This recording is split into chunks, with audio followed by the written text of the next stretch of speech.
ನಮಸ್ಕಾರ ಪ್ರಿಯ ವೀಕ್ಷಕರೇ, ಮೂಡಲ ಧ್ವನಿ ಹಳ್ಳ ಪಬ್ಲಿಕ್ ಪವರ್ ಕನ್ನಡ ಯೂಟ್ಯೂಬ್ ಚಾನಲ್ಗೆ ಒಮ್ಮೆ ಸಬ್ಸ್ಕ್ರೈಬ್ ಮಾಡಿ, ಬೆಲ್ ಐಕಾನ್ ಪ್ರೆಸ್ ಮಾಡಿ, ಹೊಸ ವಿಡಿಯೋಗಳನ್ನು ನೋಡ್ತಾ ಇರಿ. ಶೇರ್ ಮಾಡಿ, ಲೈಕ್ ಮಾಡಿ, ಕಮೆಂಟ್ ಬಾಕ್ಸಲ್ಲಿ ಕಮೆಂಟ್ ಹಾಕಿ. ಚಾಮರಾಜನಗರ ಜಿಲ್ಲೆ ಹನೂರು ತಾಲೂಕು ಮಲೆಮಹದೇಶ್ವರ ಬೆಟ್ಟದಲ್ಲಿ ಪ್ರದೇಶಗಳಲ್ಲಿ, ಅರಣ್ಯ ಪ್ರದೇಶಗಳಲ್ಲಿ ಮತ್ತು ವನ್ಯಜೀವಿ ಕಾವೇರಿ ವನ್ಯಜೀವಿ ಪ್ರದೇಶಗಳಲ್ಲಿ ಯಾಕಾಗಿ ಚಿರತೆಯ ಪ್ರಾಬ್ಲಮ್ಗಳು ಇದ್ದೇ ಇದೆ. ಹಾಗಾಗಿ ಮೇ 10ನೇ ತಾರೀಕು ಚಿರತೆ ಬೆಂಗಳೂರಿನ ಪವಿತ್ರ ಅವರ ಪುತ್ರ ಹರ್ಷಿತ್ ಅವರ 10 ವರ್ಷದ ಬಾಲಕನನ್ನು ಕೊಂದಂತಹ ಚಿರತೆ ನಾಗಮಲೆ ಪ್ರವಾಸ ಮತ್ತು ಮಲೆಮಹದೇಶ್ವರ ಬೆಟ್ಟ ದೇವಸ್ಥಾನ ಪ್ರವಾಸವನ್ನು ಮಾಡಿದ್ದಂತಹ ಬಾಲಕನನ್ನು ಕೊಂದಿತ್ತು. ಸೊಪ್ಪದರುವಾಗ ಒಂದು ತಿರುಗಿ ನೋಡುವಾಗ ಬಂದು ಹಂಗೆ ಜಂಪ್ ಮಾಡಿ ಶುರು ಮಾಡಿ ಬಾಯಿ ತಕ್ಕೊಂಡು ಸರಿ ನಾನು ಬಾಯಿ ಬಿಡುವಾಗ ಸರಿ ಎಲ್ಲ ಪಕ್ಕದಲ್ಲಿ ಒಬ್ಬರು ಕೂತ್ಕೊಂಡಿದ್ರು. ಅವರು ಬಂದು ಅಷ್ಟೊತ್ತಿಗೆ ಊರವರೆಲ್ಲ ಬಂದರು. ಅವಾಗ ಅದು ಎಷ್ಟು ಗಂಟೆ ಆಗಿತ್ತು? ಸುಮಾರು 7-7:30. ಸರಿ.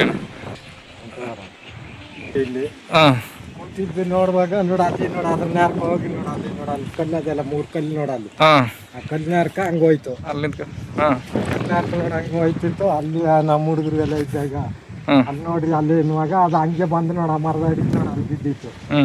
ಅದ್ರಲ್ಲಿ ಬಿದ್ದಿದ್ದು ಕೂಡ ಈ ಕಡೆಗೆ ನೋಡ್ತಿತ್ತು. ಆಗ ಅಲ್ಲಿ ಇದ್ದವ್ರ ಪಕ್ಕಕ್ಕೆ ಕೂಗ್ದು ಅವರೆಲ್ಲ ಬಂತು. ಬಂದಾಗ ಅದು ಎದ್ದು ಹಂಗೆ ನಾಲ್ಕ ಹಂಗೆ ಹೋಯ್ತು.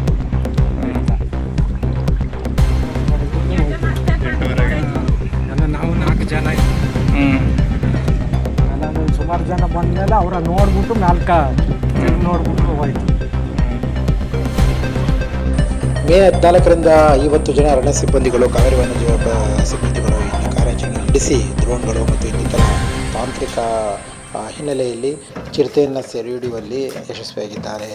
ಈ ಚಿರತೆ ಕಳೆದ ಸುಮಾರು 10ನೇ ತಾರೀಕಿಂದ ಇವಾಗ 15 ದಿನಗಳ ಕಾಲ ಅರಣ್ಯ ಸಿಬ್ಬಂದಿಗಳನ್ನು ಒಂದು ರೀತಿ ಚಾಲೆಂಜ್ ಅಂತ ಹೇಳ್ಬೋದು. ಸಿಕ್ಕಿರಲಿಲ್ಲ. ಸೇನೆಗೆ 3 ಕಡೆ ಬೋರ್ಗಳು ಹಾಕಿದ್ರು. ಹಾಗಾಗಿ ಈಗ ಸಿಕ್ಕಿದೆ ಅದು. ಹಾಗೆ ಮತ್ತೊಂದು ಚಿರತೆ ನಾಗಮಲೆಯಲ್ಲಿ ಬೇರೆ ಕಾಣಿಸ್ಕೊಂಡಿದೆ. ಅದು ಹತ್ತಿರದ ವ್ಯಕ್ತಿಯವರನ್ನು ಬಚಾವಾಗಿದ್ದಾನೆ. ಆ ಚಿರತೆಯಿಂದ ಅದು ಅಟ್ಯಾಕ್ ಮಾಡುವಂಥ ಸಂಭವ ಇತ್ತು. ಏನೋ ಅದೃಷ್ಟವಶಾತ್ ಆ ವ್ಯಕ್ತಿ ಬಚಾವಾಗಿದ್ದಾನೆ. ಹಾಗಾಗಿ ಮಲೆಮಹದೇಶ್ವರ ಬೆಟ್ಟ ಸುತ್ತಮುತ್ತ ಪ್ರದೇಶ ಗ್ರಾಮಗಳವರು ಕೂಡ ಭಯಭೀತರಾಗಿದ್ದಾರೆ ಮತ್ತು ಆತಂಕದಲ್ಲಿದ್ದಾರೆ.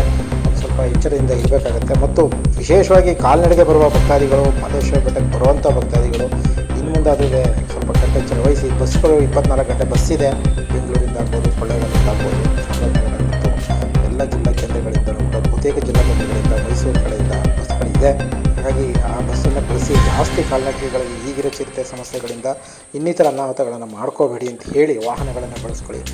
ಕಾಲ್ನಡಿಗೆ ಅಷ್ಟೊಂದು ಸೇಫ್ ಇಲ್ಲ ಅನ್ನೋದು ನಮ್ಮ ಸಲಹೆ. ಹಾಗಾಗಿ ದಯವಿಟ್ಟು ನಿಮಗೆ ಮತ್ತೊಂದು ಮನವಿ, ಮಲೆಮಹದೇಶ್ವರ ಭಕ್ತಾದಿಗಳು ದಯವಿಟ್ಟು ಹೆಚ್ಚಿನ ಕಾಲ್ನಡಿಗೆಯಲ್ಲಿ ಬಳಸೋದನ್ನು ಬೇಡ ಅಂತ ಈ ಸಂದರ್ಭದಲ್ಲಿ ನಿಮಗೆ ಇದೆ. ಮತ್ತು ಅವಕಾಶಗಳು ಇಲ್ಲ. ಅರಣ್ಯ ಸಿಬ್ಬಂದಿಗಳು ಅದನ್ನು ಈಗಾಗಲೇ ತಡೆಹಿಡಿದಿದ್ದಾರೆ ಅಂತ ಹೇಳಲಾಗಿದೆ. ಹಾಗಾಗಿ ಎಚ್ಚರವಿರಲಿ.